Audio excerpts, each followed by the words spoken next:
That's all trip இது ஒரு auto மற்றும் கேப் புக்கிங் ஆப். சின்ன டவுன்களுக்கு விசேஷம், கோயில், குளம்னு டூர் போறவங்க ஆட்டோ கேப் கிடைக்காம ரொம்ப கஷ்டப்படுவாங்க. அவங்களுக்கு இந்த ஆப் ரொம்ப பிரயோஜனமா இருக்கும். கீழே டிஸ்கிரிப்ஷன்ல இருக்க லிங்கை கிளிக் பண்ணி தட்ஸ் ஆல் ட்ரிப்பை டவுன்லோட் பண்ணிக்கோங்க. திரு பாண்டியன், உங்களிடமிருந்து நான் ஆரம்பிக்கிறேன். இழுபறி அப்படின்றதை நம்ம தொடர்ந்து பேசிட்டு வரோம். ஆனால் இன்று தமிழக வாழ்வுரிமை கட்சி திராவிட முன்னேற்ற கழகத்தின் கூட்டணி, இன்டாக்ட் கூட்டணி அப்படின்னு, கொள்கை கூட்டணி அப்படின்னு சொல்லிட்டு வந்தாங்க. இப்போ தமிழக வாழ்வுரிமை கட்சி வெளியேறிவிட்டது.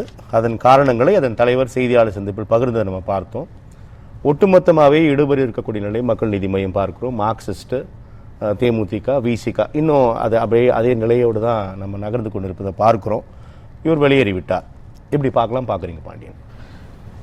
இல்லை, நீங்கள் சொன்னது கரெக்டு. காங்கிரஸ், சிபிஐ உட்பட சில கட்சிகளுக்கு தொகுதி ஒதுக்கி முடிச்சிட்டாங்க. இப்போ இந்த 4 பேருக்கும் ஒதுக்கலை அப்படிங்கிறது பேசிக்கிட்டு இருக்காங்க. 2 சுற்று 3 சுற்று முடிஞ்சிருச்சு. ஃபைனல் நாளைக்கே கூட முடிக்கிறதுக்கான வாய்ப்பு இருக்குது.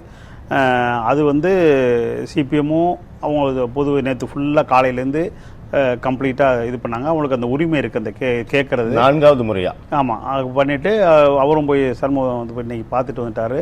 அதனால் என்னுடைய கணிப்பு நாளைக்கு சிபிஎம் வெற்றிகரமாக முடிஞ்சுக்கிறதா இருக்குது. 5ஓ இல்லை 6ஓ அதில் முடிஞ்சிடும். அடுத்தது விசிகாவும் 7ஓ அல்லது 8லேயோ அவருக்கான முடிகிறதுக்கான வாய்ப்பு அதிகமாக இருக்குது. இப்போ முடிஞ்சுதான் ஆகணும். வேற வழி இல்ல. 30 இந்த இடுபறிக்கான காரணம் இருக்கு இல்லையா, அது நிறைய கருத்துகள் வருது, நிறைய விமர்சனங்கள் வருது. இவங்களுக்கு உச்சபட்சமாக தமிழக வாழ்வுரிமை கட்சி வெளியேறி விட்டு அதையும் பேசிடுவோம். இதுதான் நான் கேட்கிறேன். இப்ப இந்த விசிகாவுக்கு அவங்களுக்கு இப்ப இவங்களுக்கெல்லாம் உரிமை இருக்கான்னு கேட்டீங்கன்னா நிச்சயம் உரிமை இருக்கு. கொடுக்குற இடத்துல திமுக இருக்கிறதுனால அவங்க அந்த இருக்கிற நம்பரை அவங்களுக்கு அந்த ஒரு 170 அல்ல அந்த ஒரு ஹையர் நம்பரை வச்சுக்கிட்டு அதுக்கு தகுந்த மாதிரி தான் இதை பிளான் பண்ணி வச்சுருக்காங்க. எல்லாமே பிளான் பண்ணி முன்னாடியே வச்சுட்டாங்க. குழுவும் பேசுது, குழு மரியாதை கொடுக்குறதுங்கிறதுல எந்த பிரச்சனையும் கிடையாது. ஆனால் லேட் ஆகுதுங்கிறது இப்போ பொதுமக்களாக அல்லது நம்மள மாதிரி விமர்சகர்கள் பார்க்கணும், அதில் தப்பும் கிடையாது. அதனால் இது எல்லாமே சரியாக போயிட்டுருக்கு. அதில் தாமதங்கிறது தாமதம் தான், அதை ஒத்துக்கிறோம் நம்ம. அதில் ஒன்றும் மாற்றுக்கிறது கிடையாது. வாழ்முறை கட்சி, தமிழக வாழ்முறை கட்சி தலைவர் வேல்முருகனை பொறுத்தவரை ஒரு கொள்கையாக எடுத்துகிட்டு போகிறவர் தான். அவர் வெறும் எம்எல்ஏ பதவிக்கோ இல்லை இதுக்கோ அவர் ஆசைப்பட்டு அப்படிலாம் அவரே இன்னைக்கு கொடுத்த பேட்டிலையும் கூட சொல்லியிருக்காரு. அதனால் அவரையும் நம்ம இந்த இடத்துலையும் குறைச்சி மதிப்பிட முடியாது. அவர் ஒரு இதை ஒரு பெரிய அளவுக்கு எடுத்துகிட்டு போகலான்னு அவருக்கு ஒரு இது இருக்காங்க. 2 காரணம் இருக்குது. அவர் இந்த 10 கோரிக்கை வைக்கிறதும் சரி, சீட்டு கூட கேட்குறதும் சரி, அதை அவருடைய சின்னத்தில் நிற்கணுங்கிறதும் அவருக்குள்ள உரிமை. அதில் எந்த விதத்துலையும் அதுக்கு நியாயமும் இருக்குது, எல்லாமே இருக்குது. அது நம்ம அவங்க 2 பேருக்குள்ளே உள்ளே பேசிக்கிட்டு ஓகே அப்படின்னு சொல்லி வந்திருந்தாங்கன்னா பிரச்சனை இல்லை. இப்போ டெக்னிக்கலாக என்னை பொறுத்தவரை அது தற்காலிகம் கூட வச்சுக்கலாம். ஒரு அடுத்த சில நாட்களில் மறுபடியும் மாறுறதுக்கும் வாய்ப்பு இருக்குது. அது கண்ணதாசன் எப்படி சொல்ல போகிறான்னு தெரியல, அது பொறுத்து இருந்து பார்ப்போம். ஆனால் மாறுவதற்கு வாய்ப்பு இருக்கு. செய்தியாளர் சந்திப்பு அப்படி தெரியலையே. இல்லை, அப்படி தெரியல. நானும் ஒத்துக்கிறேன். நானுமே ஒத்துக்கிறேன். 99% 90 நாள் பொறுத்து இருந்து இதுக்கப்புறம் வழியே இல்லை, வாய்ப்பே இல்லை அப்படின்னு தான். இல்லை, அவர் எல்லாமே சொல்றாரு. வேல்முருகனோட கருத்துல நமக்கு கெடுன்னு தான் புரிஞ்சுக்க முடியுது. ஊடகத்தில் போட்டாங்களே ஒழிய நான் அது மாதிரி எதுவும் சொல்லலைன்னு அவர் அந்த இது இருக்காரு. இன்னே வர திமுகவில் உள்ள குழுவில் உள்ளவங்களும் மற்றவங்களும் என்கிட்ட பேசிகிட்டு இருக்காங்கன்னு சொல்லிட்டார். அதனால் எதுவுமே அது முடிஞ்சதாக எடுத்துக்க முடியாது. ஆனால் 90% அவருடைய அறிக்கை, அவருடைய உடல் மொழி எல்லாமே அவர் வெளியில் வந்த மாதிரி தான் காமிக்குது. அதில் எந்த மாற்று கருத்தும் எனக்கு கிடையாது. அவருடைய அரசியல் எப்படி இருக்கும், அவர் பிஜேபியோட நிச்சயம் போக மாட்டார், அதில் சந்தேகமே கிடையாது. அதனால் அந்த கூட்டணிக்கு போவார் அப்படிங்கிறது இல்லை. அதுக்கு முன்னாடி நம்ம இப்போ ஒன்று சொல்லிடுறேன், அதுக்கப்புறம் கேள்வி. ஒரே நிமிஷம், இது கிளை கேள்வி தான். நீங்கள் எதுக்கு சேர்த்து பதில் சொல்லிடுங்க. நீங்கள் அந்த கூட்டணி, இந்த தொகுதி இடுபறி அதை கடந்து ஒரு கூட்டணி கட்சி நடத்தப்படும் விதம் வரைக்கும் வேல்முருகன் பதிவு செய்து நம்ம பார்க்கிறோம். நிச்சயமா. அப்போ இப்படி ஒரு நெருக்கடியான காலகட்டம், இதுவரை இல்லாத அளவிற்கு 26 சட்டமன்ற தேர்தல் களம் பார்க்கப்படும் எல்லாமே ஒத்துக்கிறாங்க. இந்த ஒரு சூழல்ல ஒரு கட்சி நடத்த விதம் சரியா இல்ல, நீங்களா அதை கேட்கலாமா அப்படிலாம் அவர் பதிவு செய்தாரு. அது குறித்து அவங்க அந்த கட்சி சார்பா இருக்காங்க. அப்போ இதெல்லாமே நம்ம கவனத்துல எடுத்துக்கணும். நம்ம அதுவும் திமுக 50, நான் இந்த இடத்துல 2-3 பண்ணியிருக்கேன். 55% வருங்கிற இந்த பர்சன்டேஜ் வரும். 71 அவர் தான் முறியடிக்க போகிறாரு. அவருடைய ரெக்கார்டை அவர் தான் முறியடிக்க போகிறாரு. திமுக கூட்டணி முறியடிக்க போகுதுன்னு நான் பல தடவை பதிவு பண்ணியிருக்கேன் இங்கே. அதனால எனக்கு அந்த பொறுப்பும் இருக்குது. அதனால் அதில் இவருக்கு ஒரு புற சூழ்நிலை ஒரு சாதகமாக இருக்குன்னு அவர் நினைக்கிறார். யார், வேல்முருகன் எப்படி நினைக்கிறாருன்னா, இப்போ பாட்டாளி கட்சி கடந்த ஒரு 6 மாதத்து 8 மாதமாக பிளவுபட்டு ராமதாஸ் தலைமையில் ஒன்றும் அன்புமணி டாக்டர் அன்புமணி தலைமையில் ஒன்றும் போயிட்டுருக்கு. இப்போ வந்து நானே ஏற்கனவே அதுவும் பதிவு பண்ணியிருக்கேன். இந்த ஒரு 5.36 நினைக்கிறேன் 2016 அவங்க தனியாக நின்று வாக்கு. இப்படி ஒரு சண்டை வந்து ஒரு 6 மாதமாக குருமூர்த்தி உட்பட சில பேர் போய் எந்தவித தீர்வும் வரல. அப்போ அது பிளவு பெருசாகிடுச்சு. அப்படிங்கும் பட்சத்தில் அதுக்குள்ளே தேர்தல் வந்துருச்சு. சின்ன ஒரு பக்கம் வந்துருச்சு, இன்னொரு பக்கம் முடங்கியிருக்கு. இந்த காலகட்டத்தில் அந்த மொத்தம் 5.37 16 எடுத்து 5.37 அப்படியே இருக்குன்னு வச்சுக்கிட்டா கூட அதில் ஒரு பெரிய பகுதி வந்து வெளியில் போயிடும். ஏன்னா சண்டை நடந்தாலே அதில் வந்து புதுசாக உள்ள இளைஞர்கள் மற்றவங்கெல்லாம் வந்து வெளில போயிடுவாங்க.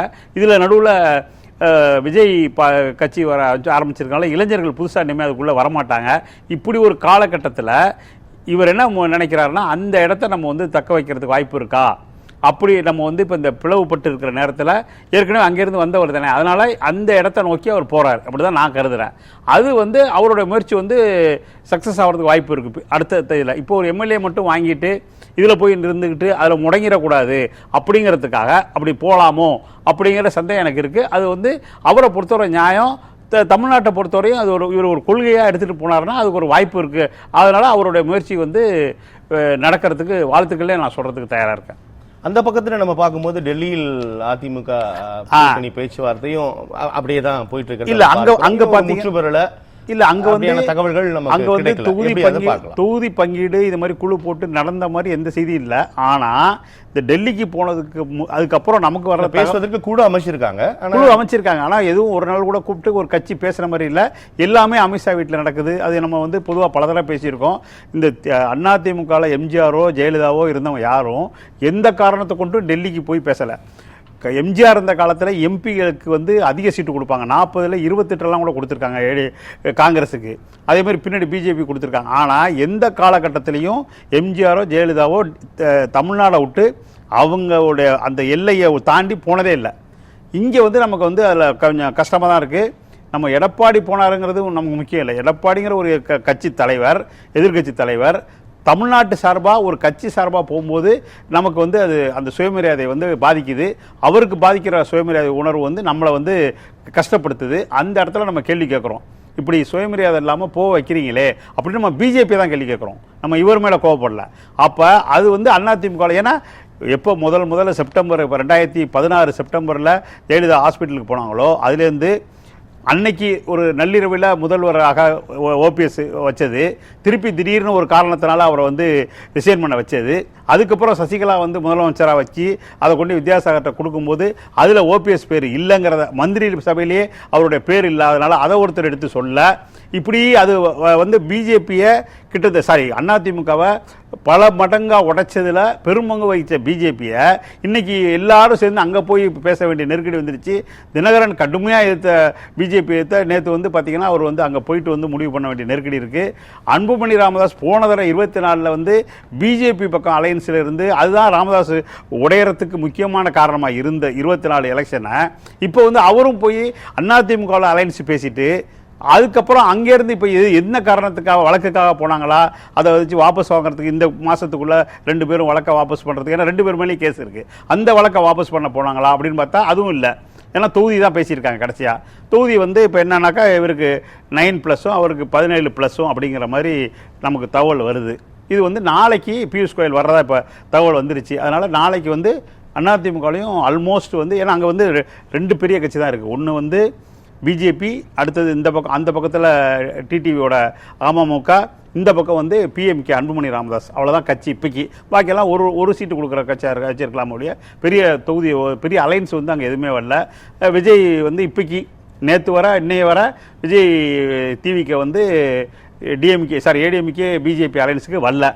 அப்போ நாளைக்கு சாயந்தரம் தொகுதி என்ன பொறுத்தவரை அதிமுகவில் 99% முடிஞ்சிடும். இப்போது அந்த பக்கத்தில் வந்து தொகுதி பங்கீடு பேச்சுவார்த்தை போயிட்டு இருக்கு, நிறைய விஷயங்கள் நீங்கள் பகிர்ந்து கொண்டீங்க. ஆனால் திராவிட முன்னேற்ற கழகம் IUML அழைத்து பேசிய போதே கடந்த தேர்தலின் போது கிடைக்கப்பட்ட தொகுதிகள் இப்போ கிடைக்காது அப்படின்னு IUML மூலியமாக தகவலை கடத்தினாங்க. அதுக்கப்புறமா நம்ம கொங்கு நாடு கட்சி நம்ம பார்த்தோம், மனித மக்கள் கட்சி பார்த்தோம், இப்போ இடதுசாரிகள் வரைக்கும் நம்ம பார்த்துட்டு இருக்கும்போது ஒரு கட்சி வெளியே வந்துச்சு.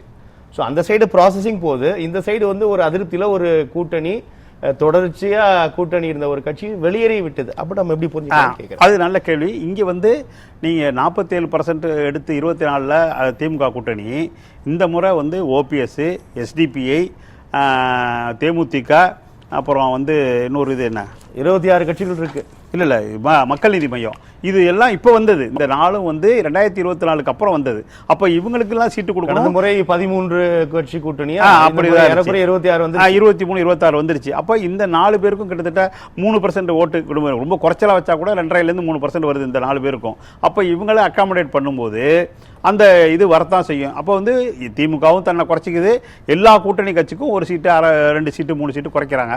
அதில் தான் எல்லாருக்கும் குறையுது. அது வந்து வருத்தமாக இருக்குது. இவங்க இது எல்லாரும் விசிக உட்பட, சிபிஐ உட்பட எல்லாருக்கும் வருத்தம் இருக்குது.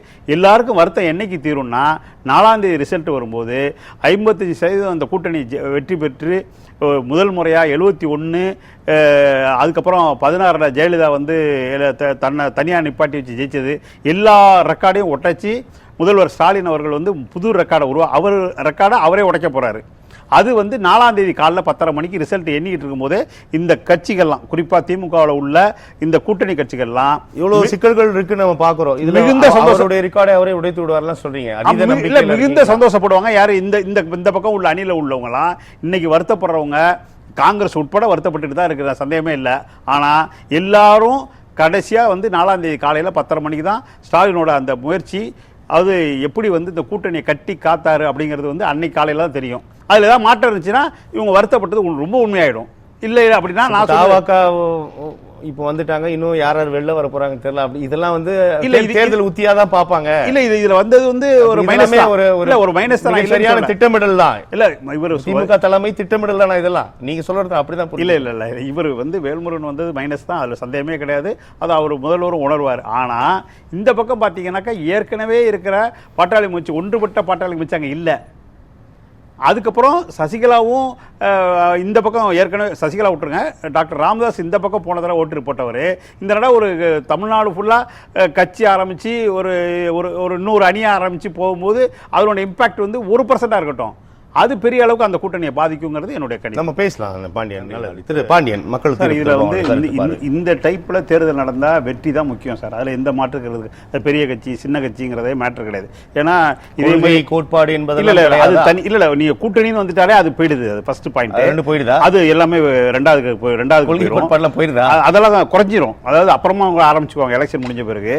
அடுத்தது இந்த இதை வந்து தேர்தல் நேரத்தில் அது கிடையாது, முடிந்ததுக்கு அப்புறம் அதுவா ஒரு எம்பி தேர்தலில் ரவிக்குமாரும் திருமாவளவனும் வெவ்வேறு சின்னத்தில் இருந்தாங்க, ஒருத்தர் உதயசீரன்லையும் ஒருத்தர். அப்போ அந்த டிஃபரன்ஸ் அங்கே தெரிஞ்சிச்சு வாக்கு வித்தியாசத்தில். அதே மாதிரி இப்போ இந்த தேர்தலில் 26ல் இப்போ மதிமுக எடுத்துக்கிட்டிங்கன்னா 3 தொகுதியில் சுதேசீரன் நிற்கிறாங்க, ஒரு தொகுதியில் இதாக நிற்கிறாங்க. அப்போ அந்த டிஃபரன்ஸ் அங்கே தெரியும். இது வந்து அதுக்கு பதிலாக என்ன செய்யணும், சிறிய கட்சியாக இருக்கட்டும் பெரிய கட்சியாக இருக்கட்டும், இந்த தேர்தல் முறையில் மாற்றம் எப்படின்னாக்கா எல்லாரும் தனியாக நிற்கணும், அவங்களுக்கு ஒரு பர்சன்டேஜ் படி, அது மக்கள் பிரதிநிதித்துவப்படி அவங்களுக்கு வந்து சீட்டை கொடுத்துட்டாங்கன்னா இந்த ப்ராப்ளம் சால்வ். அதை நோக்கி நம்ம வேல்முருகன்லேருந்து திருமாவளவன்லேருந்து ஸ்டாலின் வர இதை நோக்கி போகணும். இது வந்து பாராளுமன்றத்தை சட்டம் நிறைவேற்றணும், இதுதான் கரெக்டான முறையை ஒழிய அது கிடையாது. அதில் போய் இப்படியாங்கிறது அவங்க 2 பேரும் பேசி அந்தந்த கட்சி முடிவு பண்ண, அது 2 கட்சி முடிவு பண்ணாது, பெரிய கட்சியாக இருக்கலாம் சிறிய கட்சிகளாம் முடிவு பண்ணி வெற்றி வாய்ப்பு எது அப்படிங்கிறதுல அவங்க முடிவு பண்ணிக்கணும். நல்லது.